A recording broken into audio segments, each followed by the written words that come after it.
Hello again. What's up?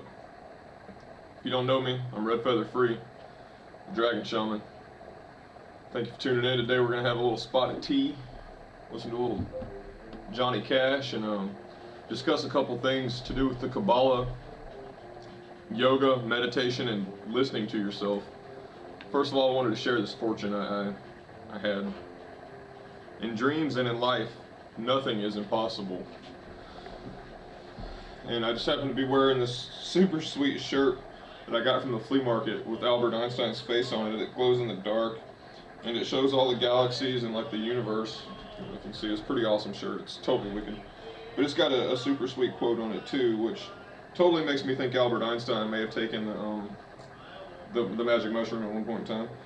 It says, "One feels as if one is dissolved and merged into nature." That's the exact feeling you get when you take the experience, if you will. Now,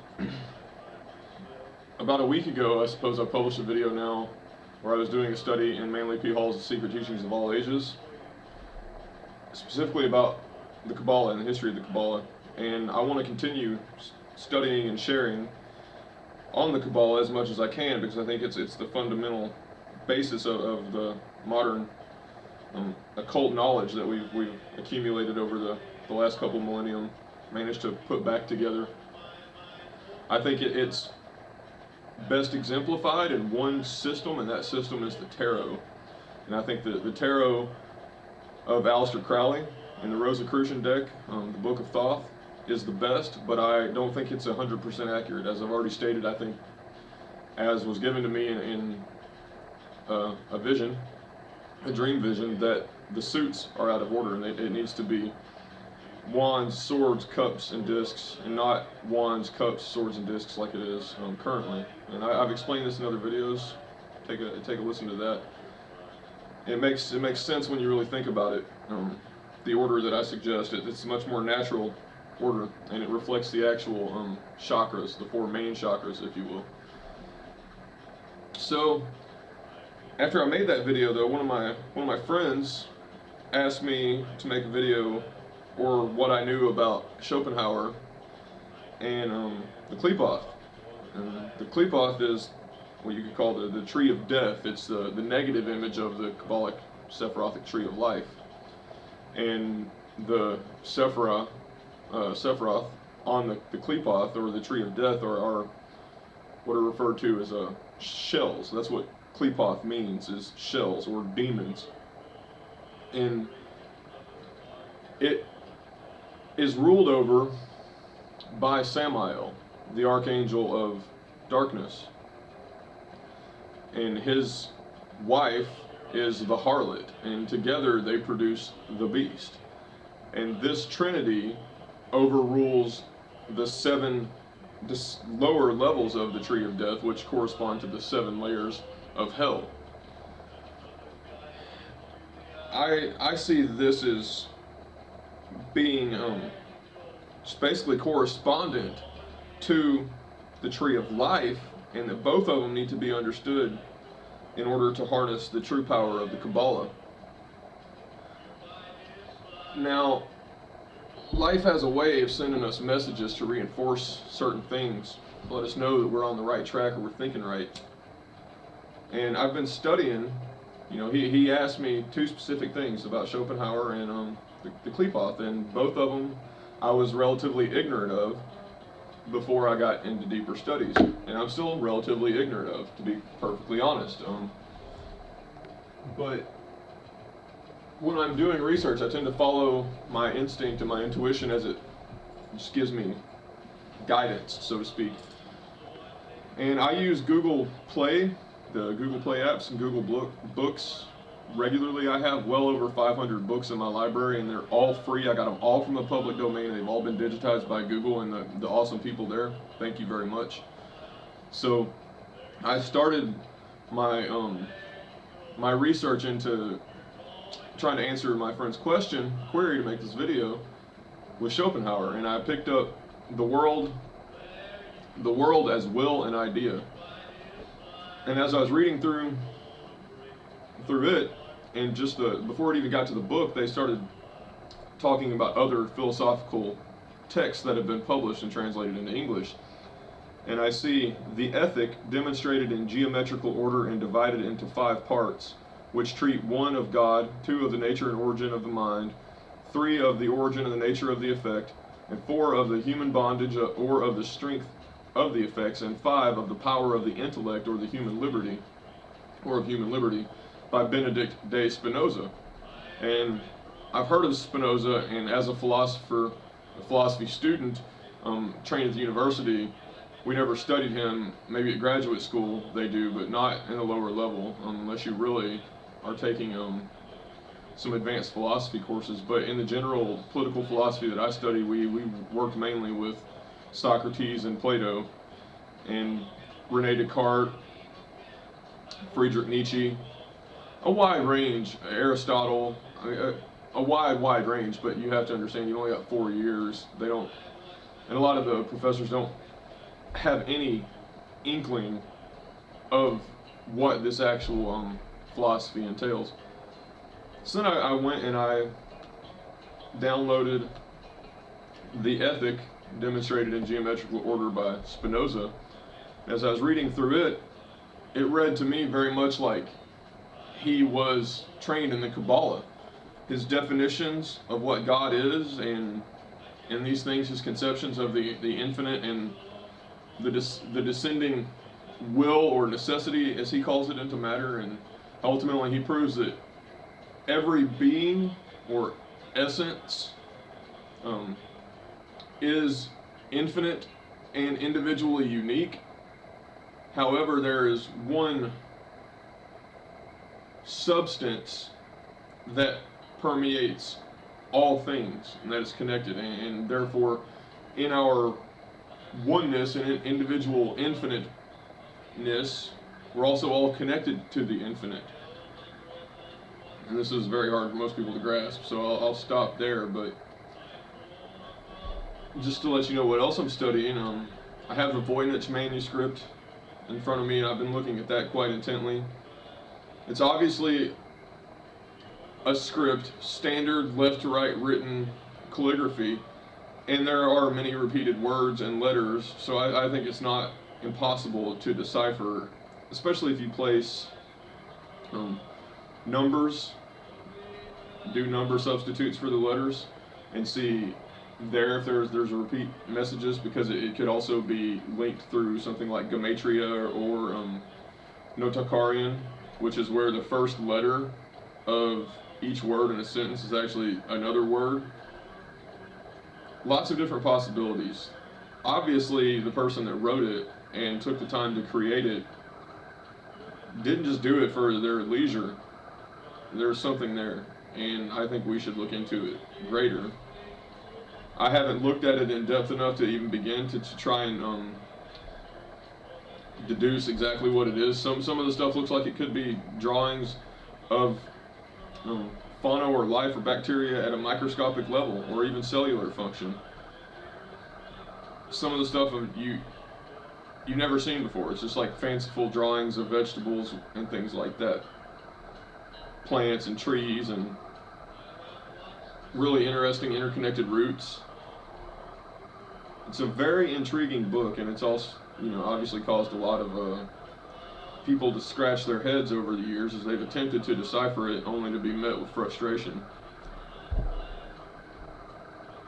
Now, that all led me, for some reason, to looking up, then once I got my philosophers opened, and I was studying the Ethics by Spinoza, I recognized that I needed to get my book on Leibniz back opened and start studying what Leibniz had to say as well, because they're contemporaries, and Leibniz has a slightly different view than Spinoza does on some things. And also Leibniz corrects Cartesian philosophy, or the philosophy of Descartes. The way Leibniz described Descartes' philosophy is that if Descartes would have continued living, certainly he was probably the most capable philosopher of all time to penetrate into what's known as the inner sanctum of philosophy, the mind of God, if you will. But he was only able to carry his philosophy forth so far in life, and that ended up in basically the antechamber, outside of the audience hall, if you will, and that Leibniz's philosophy, he says, carries it further a little bit more, just outside the actual inner sanctum. But we still haven't penetrated the, quote, inner sanctum of philosophy yet, according to them. I think this century we will, and we are penetrating it right now with the knowledge of the toroidal fields, 0-point energy, which brings me to the point that the number 4, traditionally, I say, you know, we view it in Euclidean geometry as the top or the point of a tetrahedron. Now, the back of a $1 bill is actually showing us a very profound truth. It shows us the eye in the unfinished pyramid, that point is the eye of God. And what is an eye except for a vortex? So it's actually showing you the secret, that the 4th point is the center of the torus. And it's not actually a structure like we think it is at all. It's a donut torus that's continually Ouroborosing itself. It's destroying itself and creating itself inside and out, continually. And the approximation of this surface mathematically has what's known as a Euler coefficient of 0, meaning it's in perfect equilibrium. It's in perfect balance, which represents the concept of the Ein Sof in the Kabbalah, or balance, which is what the purpose of the Kabbalah is. And now I also am studying the Kabbalah Dada by MacGregor Mathers, who was the founding member, one of the founding members of the Hermetic Order of the Golden Dawn. He and Aleister Crowley worked really closely together for a number of years until they kind of had a falling out, so to speak, over what doctrines were going to be published. Crowley accuses Mathers basically of not progressing any further than the ancients, and that Crowley had actually received, you know, direct revelation from the ancient ascended masters, the A's, if you will. So that's kind of where the split happened. I think Crowley was right, but I still, as I've said, needs to be adjusted further into the modern time to make it a complete and accurate system. As I'm reading through, I just finished the introduction, and I was about to get into the Sephira Ditzenutha, which is a really weird word to pronounce, but it translates out of the Hebrew into the Book of Concealed Mystery, which teaches the tradition of the concealed mystery of the Kabbalah, which is the secret, hidden tradition. And the Kabbalah itself means the oral tradition, the gift, or the passing on. And that's what it's been until Simeon ben Yochai copied it down for the first time. It was passed down from Adam to Noah to Solomon and David, and it's found its way into modern times because it managed to escape the firebrands of the Catholic Church via the courageous attempts of so-called secret societies like the Knights Templars and the true and accepted Scottish Rite of Freemasonry, ancient Scottish Rite of Freemasonry, the Illuminati, the Rosicrucians. These groups have actually kept this ancient Kabbalistic knowledge intact through the ages. And no, the out front so-called Jewish people, the Zionist lot, the ones that are in Israel, they're not going to be, they're no different than the Catholic Church, just by a different name. Just like the Saudi royals are really no different. It's all part of the same clique. It's all part of the Catholic Church, and it goes way, way, way back. If you want to call them the synagogue of Satan, what have you, the Dark Brotherhood, it's all connected.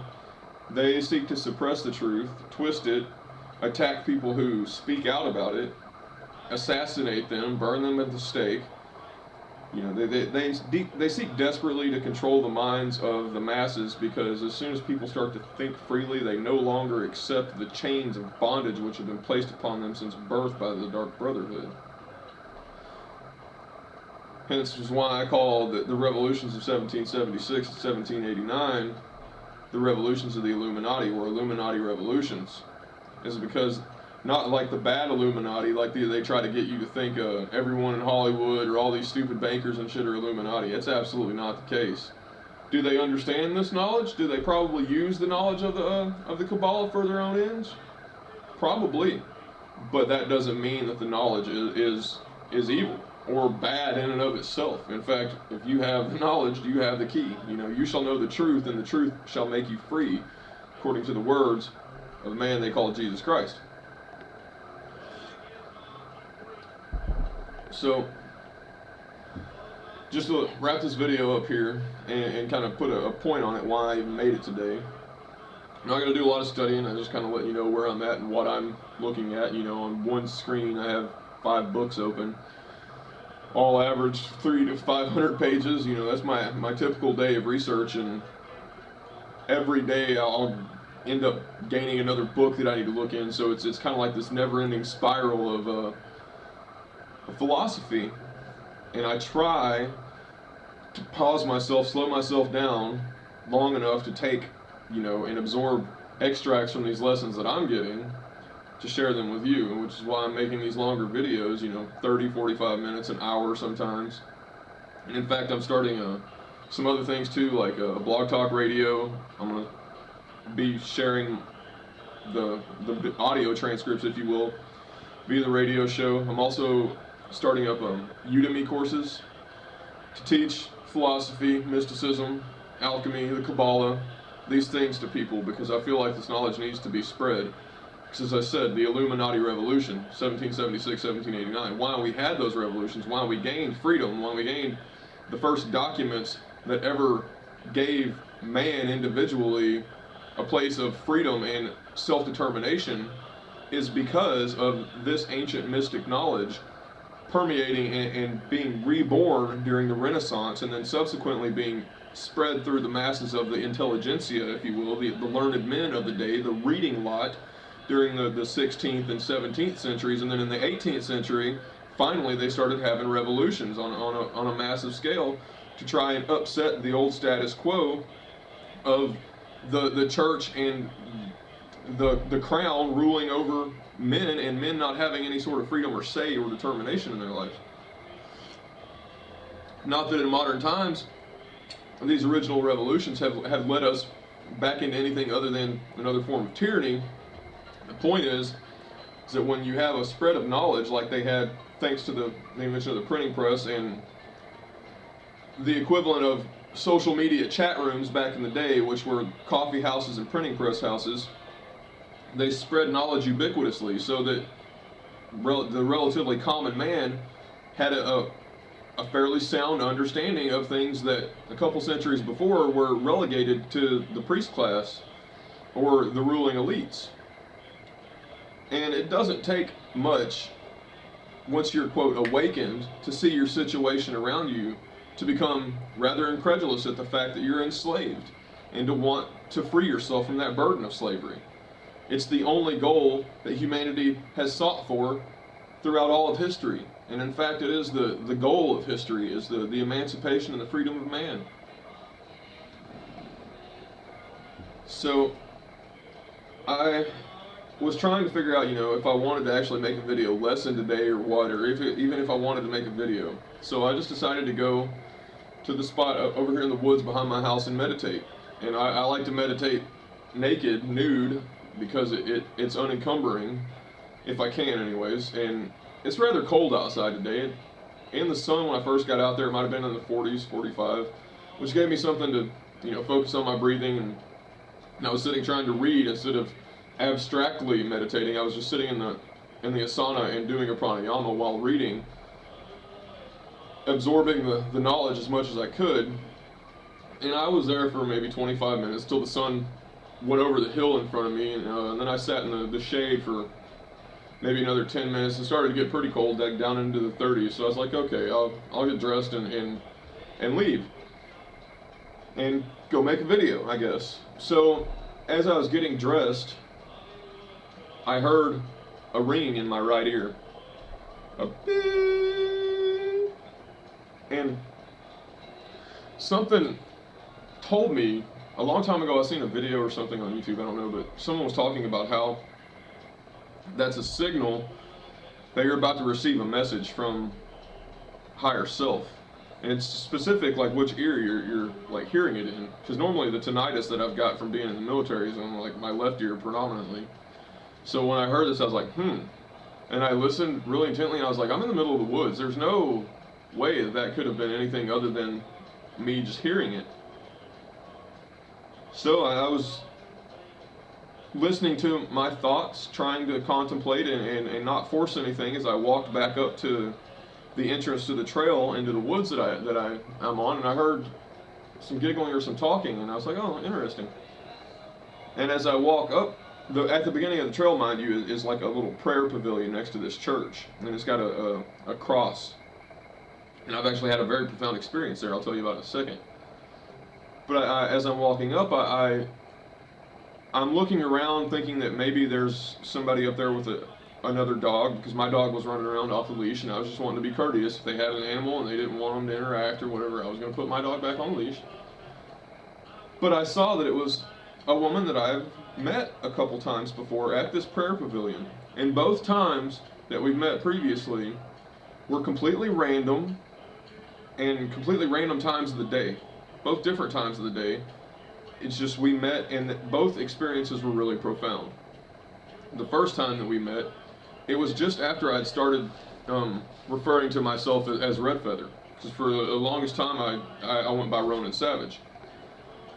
And Redfeather was a native Cherokee chief that lived in the southeastern portion of the United States around Georgia, and he had a vision quest after taking the little helpers, the mushrooms, and he dreamed of this paradise up in the Rocky Mountains that he was told by a great spirit to lead the Cherokee people to, and to settle there, and it was paradise on earth.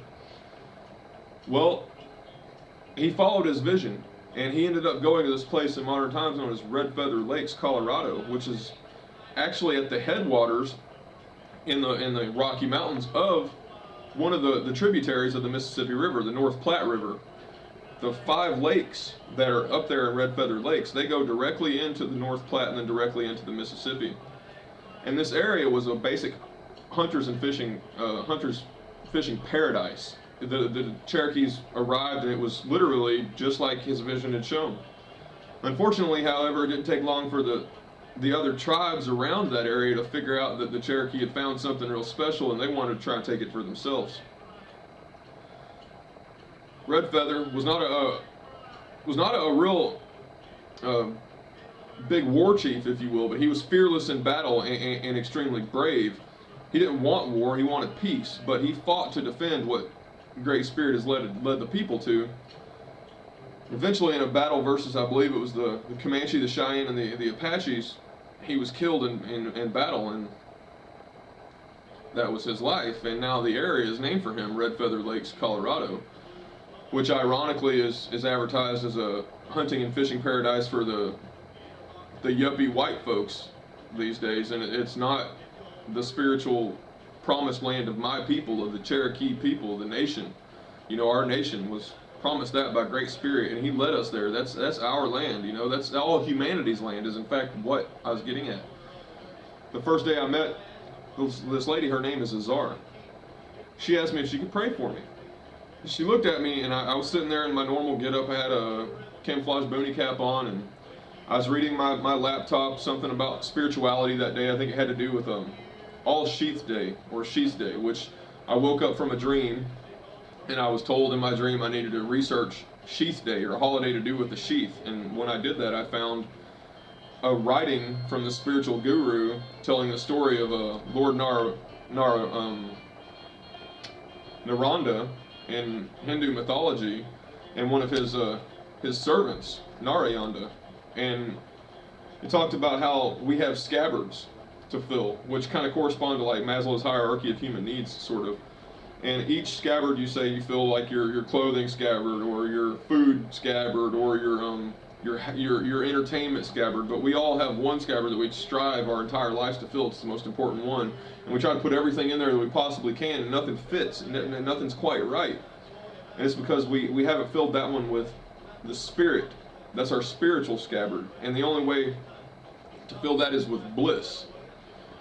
And bliss is the knowledge of self and oneness with the Spirit. So if we want to fill that void, that anxiety, we have to get to know the knowledge of self and Spirit inside us. And she showed up while I was reading this message, and she, asked if she could pray for me, and I said, well, of course. This is after she made a comment about me not wearing shoes and just my general countenance. In fact, she called me Jesus, and I kind of laughed. I was like, no, he lived a couple thousand years ago. But when she started praying with me, she speaks in Aramaic tongue, and I felt this prayer, the vibrational energy, just come into me and begin like raising all sorts of like demons, like pulling them out of me, like extracting them, until as I'm standing there and she comes close to me, my eyes are closed and I can just see all of this, I can feel it. She comes close and she begins praying to me directly, about me and for me directly, and then casting these demons out, like one by one, calling them by name, like all of the stuff that happened in my childhood and all the garbage and abuse and like everything that I'd suffered and seen and been through. And I've never met this lady before in my entire life, and she's literally just pulling it out, and I can feel them flying away. So much so that I collapsed. I just ended up going to the base of the cross that's right there and just falling down and holding on to this big spike that's driven into the base of it, and just giving up and saying, I'm yours, Lord, I am yours. And as I gave up and all these demon spirits were expelled from me, the angel that was Redfeather, his spirit, his ka, came into me, and I felt him, and he began to sing and chant. It was a song of lament for the way that the people have been treated by the white man, by the double-tongued speaker for so long, making false promises. But he said this time, his vision is not just for the Cherokee people. Our vision is for all of humanity to be free and to live in paradise. And that the paradise, the true paradise, is all of earth if we make it that way. And we have the ability now. We have the ability. Which, that story, I was talking to my roommate about, and I told her, I've been thinking about something. And I just kind of said it. She's like, where'd you come up with that? And I said, you've got to cast the demons out to allow the angels in. And she says, where'd you come up with that? And I told her the story about Azar and I. And Azar and I met one more time a couple days later after that. And we talked about it, and she prayed for me again, and it was again this like second cleansing, if you will, this further cleansing, this purging and removing certain things, idolatrous things, if you will, that I was carrying around with me, instead of focusing on self and spirit inside. So I got rid of those. I believe she really like pushed the ball that was already kind of rolling downhill for me. As far as the spiritual progress goes, she really gave it a big push and just sent my ball rolling. Well, it was Azar that was standing at the top of the hill when I walked up there today, and she looked at me and she says, I recognize you, I know you, don't I? And it's been months since we've seen each other. Now, I wrote this up on Google Plus when it happened, I believe maybe like July or something. We haven't seen each other since. Completely random, different time of the day today too. And I was just so happy because it all made kind of sense to me now. And she said, as she always does in her lovely, lovely way, can I pray for you? And she just told me I speak in tongues. And I said, yes. And she began to pray. And she didn't pray for maybe 5 or 10 seconds. And she said, she just looked at me and had this look of just pure love and grace on her face and said, you're free, aren't you? You're free. And I said, as a bird. And then she began to pray for herself because she recognized that I was there to heal her now. As she had used Spirit through her to heal me, it was my turn to heal her. And as what I helped her with is a fuller understanding of herself and of God, is because she prayed and invoked the Archangel Michael, the angel of light, the angel over the tree of life, to protect her and to protect me. And she asked for the demons that have been haunting her to be cast away or to be dispelled. And as she's praying this prayer, I feel in my heart that I have to do exactly what my yogi teabag told me earlier this morning and speak the truth to her, which is what I did. And I then invoked a prayer in the name of Adonai, of Jehovah. I invoked and commanded the Archangel Samael, or Satan, if you will, to protect her and to guard the gates of the abyss from allowing any of the demons to escape and attack her and haunt her. And I had to make her aware that we, as the reflection, as the microcosm being the reflection of the macrocosm, we command the angels just as the macrocosm does. So when we speak, we need to command them. And if you think that Satan is somehow outside of you, you've already fallen a trap. You command both Michael and Samael, both the light and the dark, with the crown, your divine connection. One is the protector or the guardian of the underworld. And if you do not command him to guard the underworld, what's to stop the demons from coming and going freely as they please? And vice versa, if you do not command the Archangel Michael to give you enlightenment and to bestow righteousness, do you think it's just going to happen? No. Command. This is what a prayer is. It's a request based in a belief, the knowledge of faith that you have the power to effect that. This is the teachings of the Kabbalah. To quote Mathers, or paraphrase him, he says, it's the angels that seek to be man, because man is more perfect than they are. We, in our dualistic nature, we reflect perfectly. We are the manifestations, the Tifereth manifestation of Michael and Samael. And unfortunately, in the modern world, there's been a dichotomy, a split, where we only think of the tree of life and not the tree of death. And then we've abandoned the dark. We can't do that. If we're to be whole, if we're to be the divine microcosmic beings that we are capable of being, we have to embrace our wholeness and recognize that we have both masculine and feminine, both light and dark, both good and evil, both mercy and severity inside us. Hence is one of the esoteric encoded meanings of the name of Tetragrammaton, Yod He Bal He. So you have two He's. The first is the pillar of mercy, and the second is the pillar of severity. And in between these is the path of balance, of equilibrium, which is the number 4. The number 4 represents the material or gross sense. In the Kabbalic tree of life, you can look at it as a Pythagorean tree. 3 plus 3 plus 4 is 10. So 1 plus 2 is 3, plus 3 is 6, plus 4 is 10. And you have in the first 2 trinities of the Kabbalah, the intellect and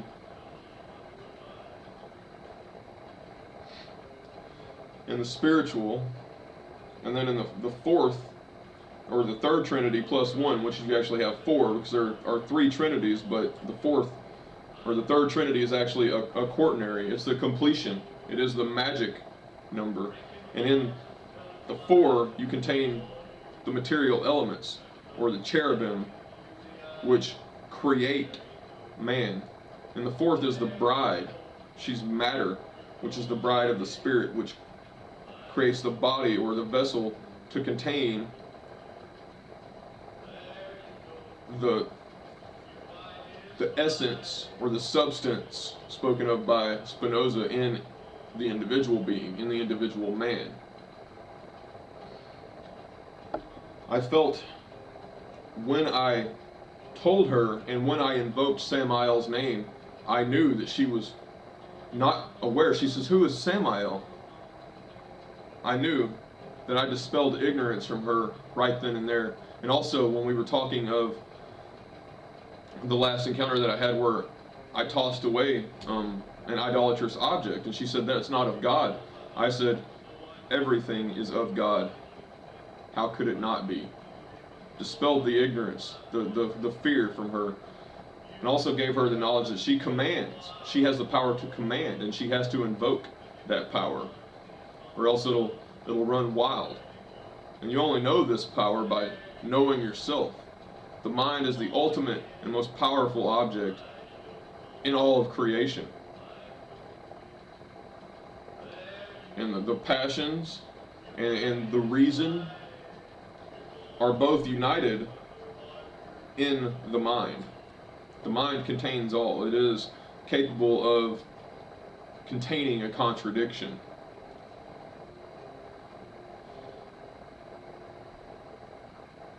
Thank you for tuning in. Please share this video, as sharing is caring. And if you're interested in having a tarot card reading done by me on a private one-to-one basis via something like Google Hangouts, please message me on Google Plus and we can set something up. I'd love to talk to you about it. Namaste.